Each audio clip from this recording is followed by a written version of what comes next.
Hi friends, welcome to our channel Super Tradelers. यहाँ बात करें किस तरीके से आप प्लान कर सकते हो कल के लिए। कल मंडे है और किस तरीके से मार्केट यहाँ पे फ़िलहाल स्ट्रक्चर्ड है। राइट नाउ अगर आप देखेंगे तो ये पूरी की पूरी रैली ऐसी लग रही है जैसे खींच के ऊपर ले जाया गया हो। देखिए, मार्केट में हमेशा एक डिप होनी चाहिए, फिर एक मतलब राइज़ होता है। जैसे आप यहाँ पे देखेंगे, एक अच्छा डिप आता था, फिर एक अच्छा राइज़ आता था। लेकिन यहाँ पे आप देख रहे हैं कि जब से ये इलेक्शन डे वाला डिप आया है, उसके बाद से हमने कोई भी करेक्शन नहीं देखा है और मार्केट लगातार खिंचा चला जा रहा है ऊपर की तरफ। और इसके पीछे बहुत बड़ा रिटेलर पैसा है जो आम आदमी का है। मुझे नहीं लगता कि इस टाइम पे बहुत ज़्यादा बड़े लोग इन्वेस्ट कर रहे हैं, एचएनआईज इन्वेस्ट कर रहे हैं यहाँ पे।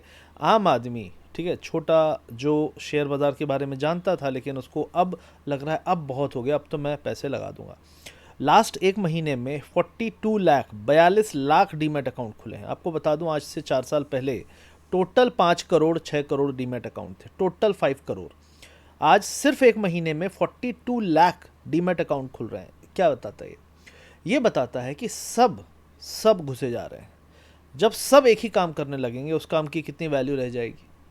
ठीक है, तो मार्केट वैसा ही बनने वाला है। और मैं ये मानता हूँ कि 2015 में जो चाइना में हुआ था, जहाँ पे सरकार ने रोकथाम नहीं की, लोग धनाधन लोन लेके, कर्जा लेके, सेविंग लगा के पैसे डालते जा रहे थे। हुआ क्या था 2015 में? चाइना का मार्केट 5500 शंघाई कॉम्पोजिट गया था, वहाँ से 2200 गिरा था, 70%। और बता दूं आपको कि उस टाइम कोई ग्लोबल क्रैश नहीं आया था, यूएस मार्केट नहीं गिरा था। चाइना ने कुछ महीनों तक पूरे ग्लोबल मार्केट को परेशान किया। और उसके बाद से आज 6 7 साल 8 साल हो चुके हैं, मतलब 8 साल से ज़्यादा हो चुके हैं, 9 साल। लेकिन आज भी वो मार्केट 35 3600 पे वो इंडेक्स है, जो 5500 आज से 9 साल 8 साल पहले था। तो ये बहुत बड़ा रिमाइंडर है हमेशा दुनिया के लिए कि जब भी ऐसा कुछ हो, जहाँ जनता, आम आदमी, सब्जी वाला, ठीक है, ऑटो वाला, हर आदमी घुसा जा रहा है। मेरे को मेरे कज़िन्स रिलेटिव्स मैसेज करते हैं, भैया कोई पेनी स्टॉक बता दो। अब उसने ये नहीं पूछा कोई अच्छा स्टॉक बता दो, उसने बोला पेनी स्टॉक बता दो। अब पेनी स्टॉक या जो भी घटिया, रद्दी, कचरा स्टॉक हैं, वो ऊपर क्यों हैं, उसका जवाब देने की मुझे ज़रूरत नहीं है। लेकिन ये आपको अपने आप से पूछने की ज़रूरत है कि रद्दी क्या सोना बन जाएगा? नहीं, रद्दी सोना कुछ दिन तक दिख सकता है, लेकिन वापस जाके रद्दी पे ही मिलेगा। तो ये दुनिया का उसूल रहा है, मार्केट का भी उसूल रहा है, और market will flush out everybody.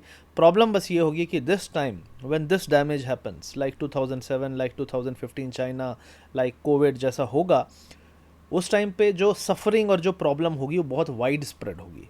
It will become a national calamity. I am warning it today to everyone that please invest wisely, invest on value, not on कि पैसा है तो डाल दें। Otherwise the consequences of all those things which you are doing right now, ये सब grid है, ये सिर्फ फोमो है। मेरा दोस्त कमा ले गया, मैं अब कैसे मिस कर जाऊँ? उसने 100 रुपये का शेयर 1000 रुपये पे है, मैं उसको 1000 पे लूँगा, 10,000 जाएगा। ठीक है, वही है ना कि मेरे पड़ोसी के 2 हाथ हैं तो एक कट जाए, क्योंकि मुझे उससे जलन है। तो उसके बोला कि, मतलब उसको ये था कि मेरे को जो जो उसको मिले उसका डबल मिले। ठीक है, तो प्रॉब्लम भी डबल मिली उससे। तो ऐसा नहीं होना चाहिए था। कि आपको सिंपल है कि वाइजली इन्वेस्ट करना है, otherwise it's very very very very risky investing at these levels. लोग बोलेंगे 2% 4% देख रहे हो, डबल मिल गया। डबल देखो मिल नहीं गया, वो तुम्हें दिख रहा है। अभी मिल तब जाएगा जब तुम्हारे बैंक अकाउंट में आ जाएगा, और तुम बेचने वाले हो नहीं, क्योंकि अगर तुम्हें बेचना होता तो तुम अभी बेच चुके होते। क्योंकि यहाँ पे जो लोग बैठे भी हुए हैं वो बहुत ग्रीडी हैं, और जो यहाँ पे घुस रहे हैं उनकी तो कोई बात ही नहीं है। और ये दोनों दोनों इस मार्केट के साइकिल के शिकार होने तय हैं, ये उनकी नियति है। और अब हम बात कर लेते हैं एनालिसिस के बारे में।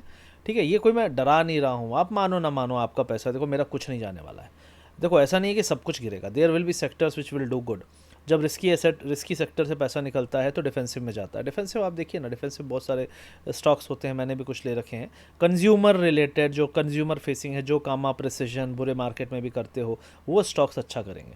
और जो स्टॉक्स बहुत रिस्की हैं, जैसे NBFCs हो गए, आपके PSUs हो गए, और ये सारे सेक्टर जो हैं, इनकी मतलब ये मान लो कि 60-70% भी पिटाई हो जाए तो डोंट बी सरप्राइज।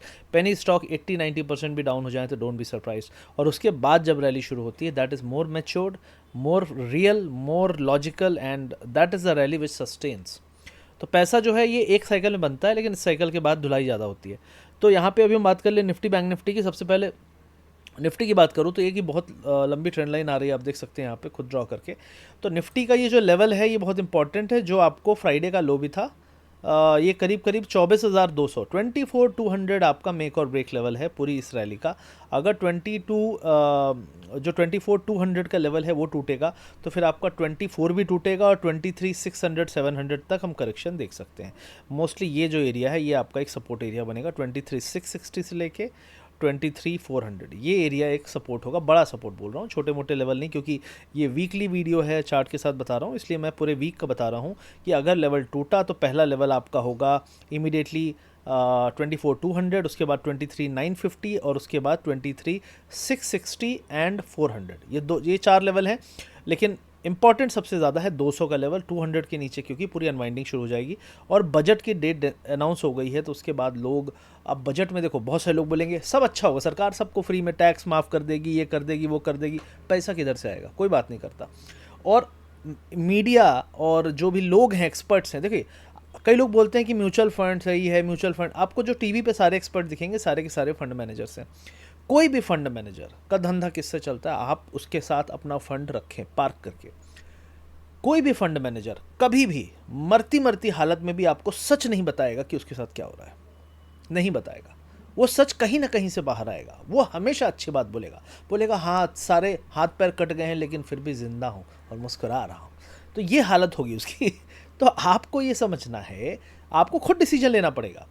मैं आज 2007 का एक ट्वीट किया मैंने कि 2007 में जो रिस्की बॉन्ड्स थे, CDOs और ये सब आपने सुना होगा, इनमें क्या हुआ था, बैंक्स ने सारा रिस्की एसेट जो उनके बैलेंस शीट में था उसको अपने क्लाइंट्स को असाइन कर दिया, क्लाइंट्स के पोर्टफोलियो में डलवा दिया, बेच बेच के बहुत अच्छा है ले लो, उन सब ने ले लिया। बर्बाद कौन हुआ था 2007 में? आम जनता। इसीलिए हुई थी क्योंकि जो सबसे रिस्की चीज़ है वो कभी भी इंस्टीट्यूशन अपने पास नहीं रखेगा, वो सब कुछ पब्लिक के सर पे माथे में मढ़ दिया जाएगा। Promoter selling stake at these level, कितने प्रमोटर बेचे? 400। टॉप 50 कंपनीज के कितने सारे प्रमोटर से अपना स्टेक बेचा है आप जाके देखो। सरकार खुद अपना स्टेक बहुत सारे सरकारी कंपनीज में बेचने का प्लान कर रही है इस बजट में। क्यों? यह सबको पता है इससे अच्छी वैल्यू नहीं मिल सकती। ये एक बूम चल रहा है, इस बूम के बाद बस्ट आता ही है, इतिहास गवाह है।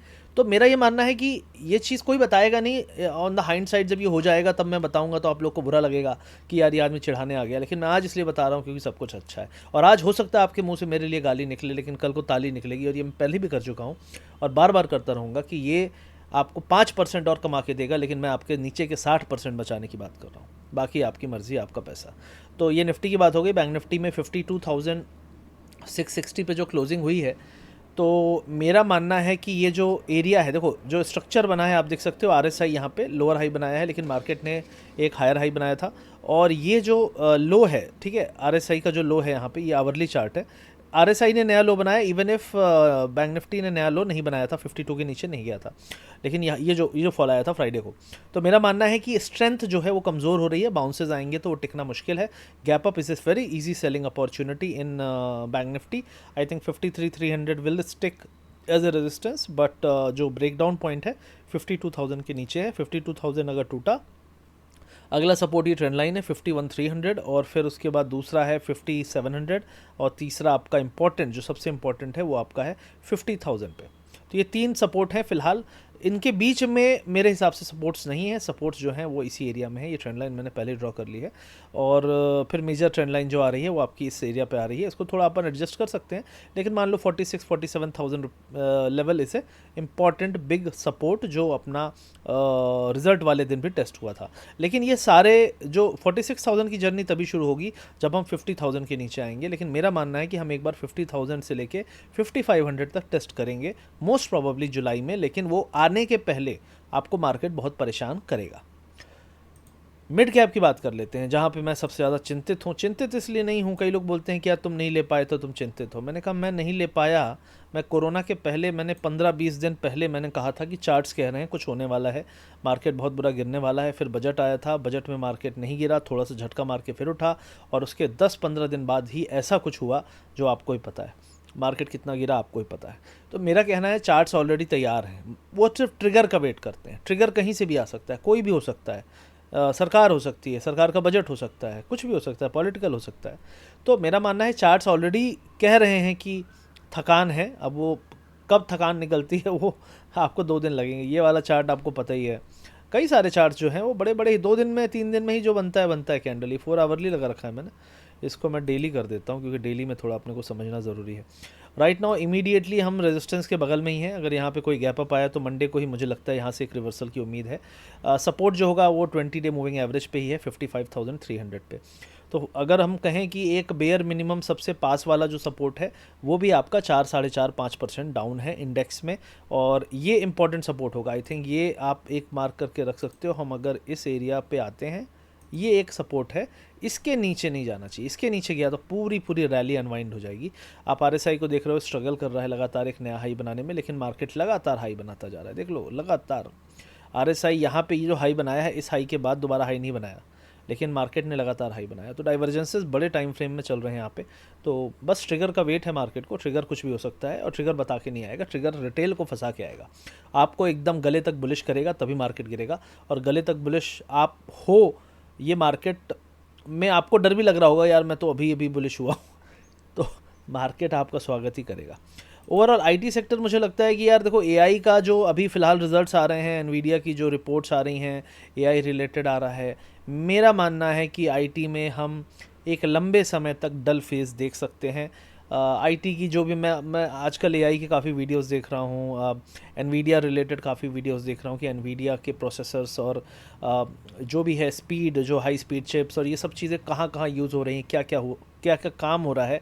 तो शॉक्ड हो जाओगे आप भी अगर इसमें थोड़ी सी यूट्यूब पे जाओ और काम के वीडियोस देखना शुरू करो। भाई मैं बता रहा हूँ आपको, 25 लोगों का काम एक आदमी कर रहा है, और 25 लोगों का काम एक प्रोग्राम कर दे रहा है। 5 लोगों का काम एक प्रोग्राम 15-20 मिनट में कर दे रहा है। तो मुझे नहीं लगता कि आगे चल के ये अच्छा है आईटी के लिए। आईटी नए तरीके से इवॉल्व करेगा, कैसे करेगा I can not say, but AI is really very big threat for IT industry.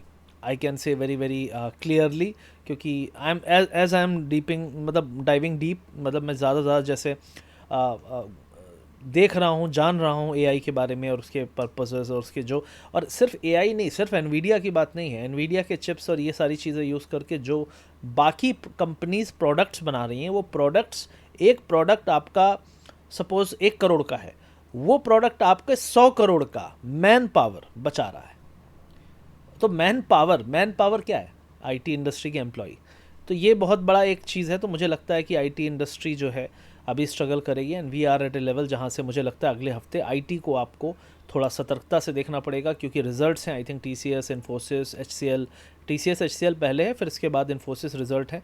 तो उन रिजल्ट्स का इम्पैक्ट, क्योंकि ये बेस्ट केस सिनेरियो, अच्छा केस सिनेरियो उन्होंने फैक्टर इन किया है, लेकिन उन्होंने वो नहीं किया है कि रिजल्ट्स कैसे आएंगे। तो रिजल्ट्स पे थोड़ी नज़र रखिएगा।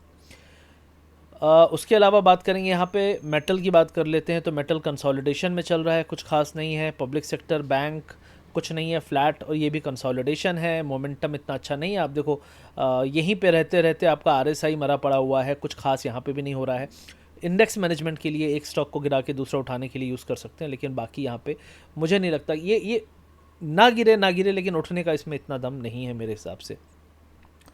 उसके अलावा आपका ये द बिग गाय, मोटा भाई, तो मोस्टली ये ब्रेकआउट किया है, लेकिन ब्रेकआउट के बाद रीटेस्ट नहीं किया है। 3000 लेवल पे इसका एक रीटेस्टिंग सपोर्ट है।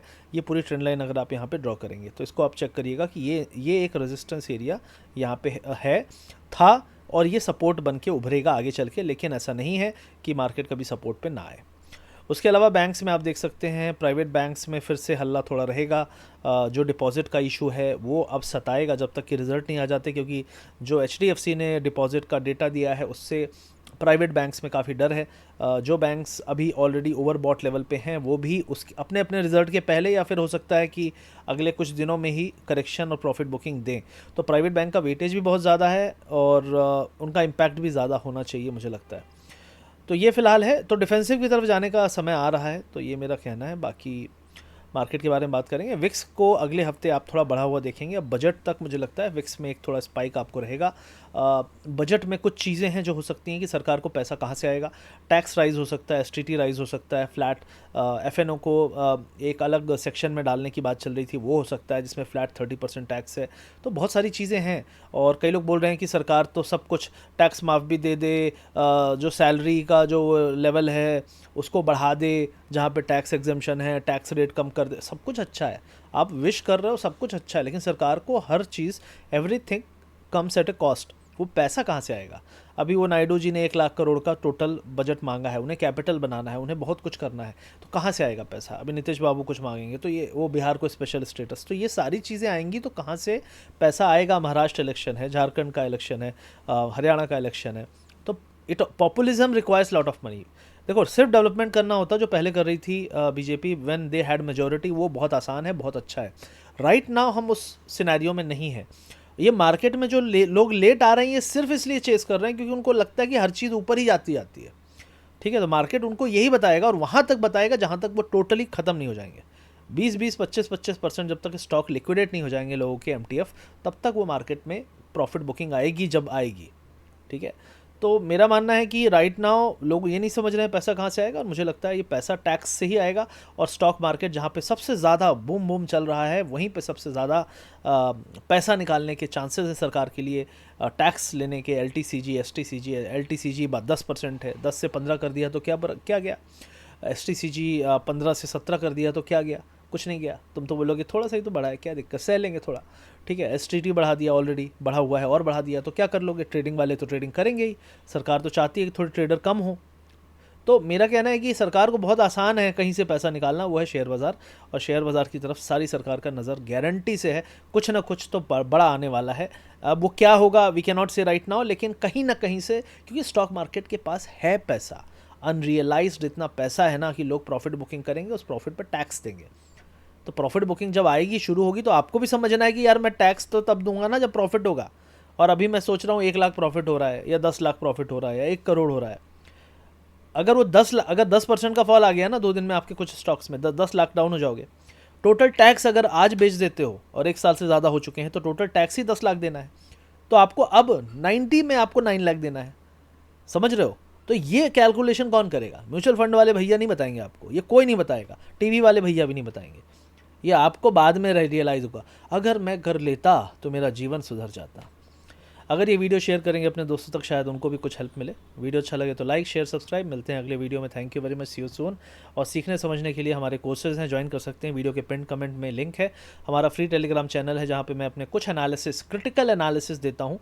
मैं देखिए चाटुकारिता वाले एनालिसिस नहीं देता, जो दुनिया कह रही है वो नहीं करता। मैं वो कहता हूँ जो मुझे फील होता है बेस्ड ऑन मेरे 15 साल एक्सपीरियंस, वो कहता हूँ जो दुनिया नहीं कह रही होती है, और तब कहता हूँ जब दुनिया उसके लिए जागी भी नहीं होती है। लेकिन कुछ दिन बाद, कुछ समय बाद लोग रियलाइज़ करते हैं। चुनाव के पहले भी मैंने यही कहा था और अभी भी मैं यही कह रहा हूँ।